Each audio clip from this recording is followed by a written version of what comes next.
Saturday evening. It was cold and it was going to be dark in a couple minutes. At Mailbox Peak. We had a hiker in distress. It was all hands on deck for Seattle Mountain Rescue. Dehydrated and was having leg cramps. A team of volunteers with plenty of resources to get the job done. Drones, ATVs and 4x4s. But this time, rigging equipment and search dogs. They turned to a relatively new tool at their disposal. An e-bike for that particular mission.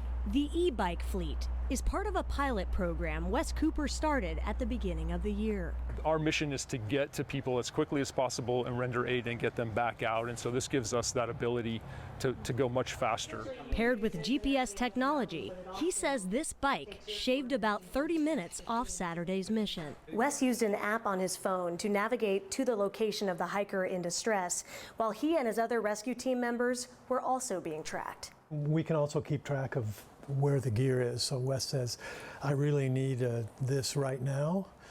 We can look and see where that team is and how to get it up to him the fastest. From the trailhead, it was roughly a 5-mile climb. And the original 911 caller wasn't the only one who needed help. Further down, we ran into 4 more hikers who didn't have lights.